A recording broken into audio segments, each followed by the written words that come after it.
शुजालपुर में जगतगुरु संत शिरोमणि रविदास जी की जयंती समारोह में मूर्ति स्थापना के कार्यक्रम में प्रदेश के उप मुख्यमंत्री जगदीश देवड़ा शामिल हुए, जहां इस अवसर पर रविदास सामाजिक एवं शैक्षणिक संस्थान द्वारा होनहार बच्चों का सम्मान भी किया। आपको बता दें, यह कार्यक्रम अयोध्या बस्ती फ्रीगंज में आयोजित किया था, जिसमें हजारों की संख्या में क्षेत्र के लोग शामिल हुए। जहां उप मुख्यमंत्री जगदीश देवड़ा ने संत शिरोमणि रविदास जी की प्रतिमा का अनावरण किया। इसके बाद मंच से उप मुख्यमंत्री जगदीश देवड़ा ने कहा कि क्षेत्र का विकास करना सरकार का राजधर्म होता है। उन्होंने पत्रकारों से चर्चा करते हुए यह भी कहा कि सरकार आगामी बजट में पत्रकारों के हितों को ध्यान में रखते हुए कई तरह की सौगात देने जा रही है। इस अवसर पर रविदास सामाजिक एवं शैक्षणिक संस्थान द्वारा होनहार बच्चों का सम्मान भी किया। वही कार्यक्रम में मालवीय लोकगीत भी आकर्षण का केंद्र रहे। आज और मेरा सौभाग्य है, मैं अपने आप को बहुत गौरवान्वित महसूस कर रहा हूँ, बहुत सौभाग्यशाली हूँ कि आज संत शिरोमणि रविदास जी की मूर्ति के अनावरण के अवसर पर आदरणीय भाई साहब का फोन आया था, इंदर सिंह जी का, तो मैंने कहा मैं जरूर आऊँगा। मेरे 2-3 कार्यक्रम थे आज, मैंने उनको सबको पोस्टपोन करके मैंने कहा मैं आज यहाँ आऊँगा। मुझे भी शुजालपुर गए बहुत समय हो गया।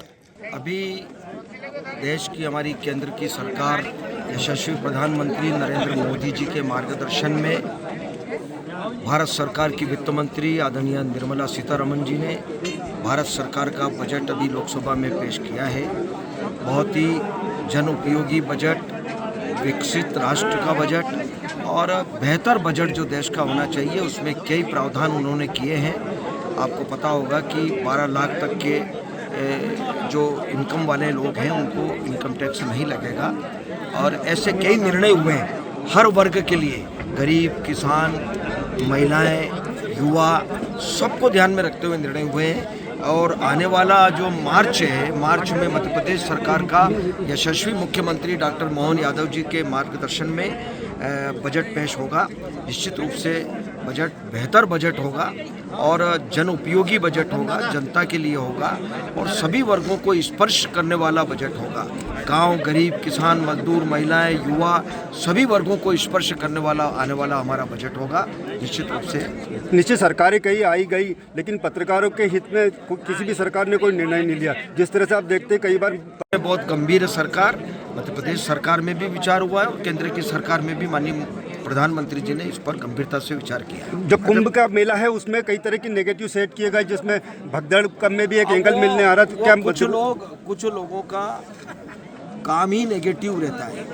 इतना बड़ा आयोजन जिसमें करोड़ों लोग आ रहे हैं, मतलब मुझे लगता है कि विश्व का इतना बड़ा आध्यात्मिक समागम वो कभी नहीं हुआ। जो समागम आज अभी इस समय चल रहा है प्रयागराज में, लेकिन कुछ लोगों का मन ऐसा रहता है कि वो नेगेटिव केवल विरोध में ही बात करते हैं, तो उनका कोई उपाय नहीं है। आने वाले बजट में